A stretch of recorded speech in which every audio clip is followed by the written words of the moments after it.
দপ্তরের মন্ত্রী বলছে যে আমি প্রথমে অ্যাপয়েন্টমেন্ট দিয়েছি, বলেছে আমরা দুজন মিলবো, তারপরে আবার বলছে যে যখন অ্যাপয়েন্টমেন্ট পাস করেছি তখন বলছে না দুজন না পুরো এমপি টিম মিলবো, তারপরে ওটাও পাস করেছি বলছে দুজন আর এমপি টিম নয় আমরা পুরো এমপি এমএলএ টিম মিনিস্টার যারা আছে সবাই মিলবো, সেটাও পাস করেছি, তখন বলছে আপনাকে আমরা যতজন লোক নিয়ে এসেছি তাদের সাথে মিলতে হবে। এটা কি মামা বাড়ি?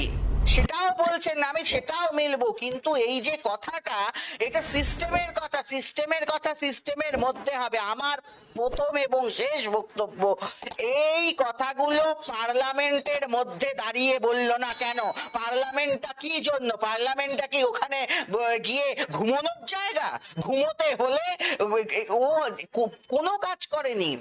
পার্লামেন্টে একজন মেম্বার অফ পার্লামেন্ট হিসেবে একদম ভোগাস একজন মেম্বার অফ পার্লামেন্ট, বাংলার লজ্জা অভিষেক।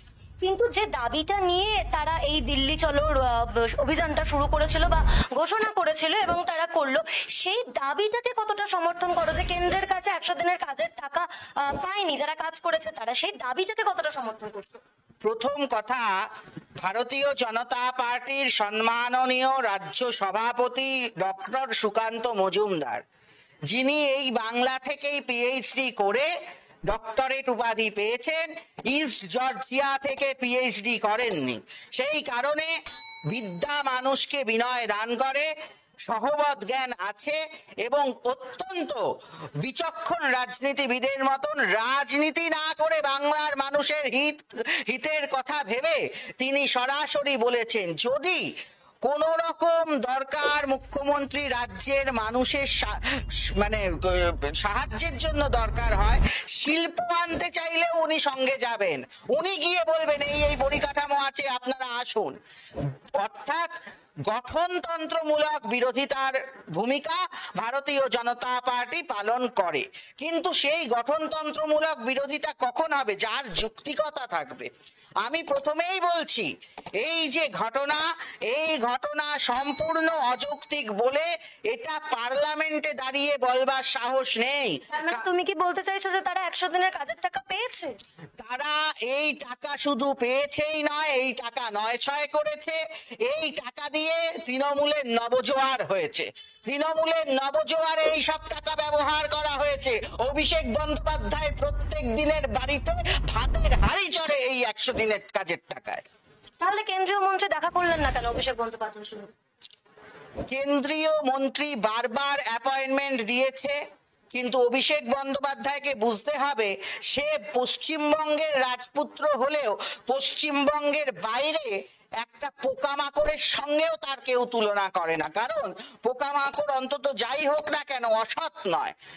তার মতন অসৎ ব্যক্তিত্ব গোটা ভারতবর্ষে কয়েকটাই নমুনা আছে, তাদেরকে মানুষ চেনে। তাই জন্য সে বারবার এই মিথ্যা কথা বলছে, আমি বারবার সেটা উল্লেখ করছি। মিনিস্টার কিন্তু বলছে যে আমি বারবার অ্যাপয়েন্টমেন্ট দিয়ে বসে আছি, তারা প্রথমে বলেছে দুজন, আসলে ওদের তো কেন্দ্রীয় মন্ত্রীর সাথে কোনো দেখা করার বিষয় ওদের ছিল না, ওদের ছিল হচ্ছে ওখানে নাটক করতে যাওয়া, এছাড়া কোন রকম।